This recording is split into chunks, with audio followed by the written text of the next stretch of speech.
All right, guys. Kind of a lighter topic here, but I'm rebuilding a lot of my music library because once you transfer your music library a few times digitally, like from your iTunes music library, for example, there can be issues with the files breaking down over time. That's just something that's going to happen. Like you can only copy things so many times before you start seeing weird artifacts.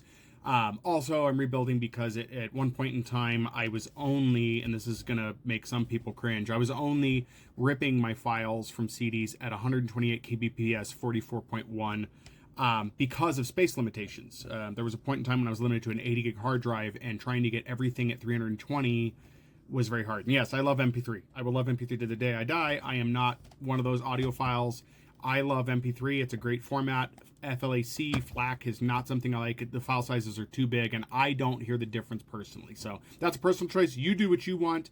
And I'm also facing other issues when rebuilding my library, which is I need to get a different stereo for my car because the older Pioneer I have in my Scion unfortunately does not work well with anything except for iPods. It was a thing at the time. Granted, there's other options I have, but I'd rather just be able to plug an Android device in, and there's so many cheap Android MP3 players. But anyway, that is not the point of this video. I'm trying to get to it. I know it's taking too long. We're already at a minute and a half in. But back in the day, for those that don't know, I've talked about this before, and I actually dug up some stuff in my house here. There was a point in the late 90s, early 2000s when all of America was obsessed with Celtic and Irish music. Just obsessed. And there was one artist in particular, whether you know it or not, that you were listening to. But, all right, kids. So back in the day, America had this fascination with, Ireland, and I think we still do to a degree, but just not as pronounced as it is today. So for all the people out there from that region of the world, we're obsessed with you. Your accents, the perception of everything, the music, you name it. A number of films, I think, were only popular because they had that as a pretext to it. But there is a set of CDs that came out called Lifescapes. I don't know if anybody remembers that, but in particular, we have a few here. We have this particular... Now, these were re-released at some point, but back in the day, if you had these, you were doing well. Celtic River, I know it's backwards, I'm sorry, and Scottish Moors in particular were two very good ones. Jeff Victor was the artist on those, who made a ton of these. I think Lifescapes was just built off of him, or maybe he was the person behind it. I don't know. Looking at these, it doesn't say it, it has multiple people listed as who's producing these. Celtic Bagpipes is a compilation, but Lifescapes Scottish Moors is Jeff Victor. And then the Celtic River is Jeff Victor as well. These are great. I love many tracks from these. I actually just did a post on Facebook featuring one of the tracks from these. But I think Celtic River is my favorite. And then Scottish Moors was great. Scottish Moors had a water background to it. But Lifescape CDs were everywhere. They're becoming hard to find now.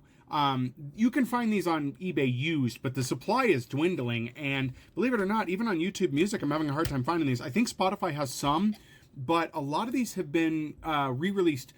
Jeff Victor, for example, Celtic River isn't Celtic River anymore. It's Celtic Dreams, and I think it's a licensing issue is why. But no, this was not uncommon back then, a while back, that people were running these, and they were everywhere. I had a teacher even at one point who ran these in her classroom during our reading hour.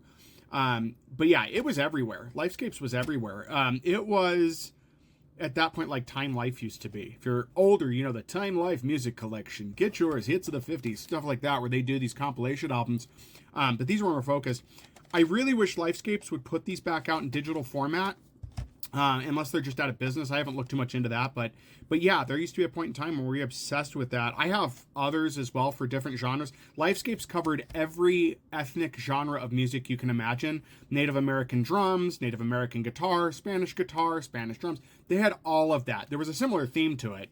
Obviously not bagpipes. There was no Native American bagpipes. But they did a lot of different genres within classic stuff. Really good stuff that I don't hear anywhere else. And I don't think we're going to hear it again in the same fashion, because everything now has kind of like a trance vibe to it as I've looked for newer stuff. But it was listed at New Age at the time. All of these were under the New Age labeling at the time. I kind of missed that genre because it was a different tone, but if you haven't listened to these, go check out Jeff Victor's stuff, specifically from 1997 on till about 2002. There's a lot of good stuff in there, guys. Let me know if you remember these, if you still have these, or if you're rebuilding a library and you're trying to come across these, let me know. But yeah, it was a different point in time. I really miss when we were obsessed with this stuff. But I guess, you know, as you get older, these things are just gone. Anyways, guys,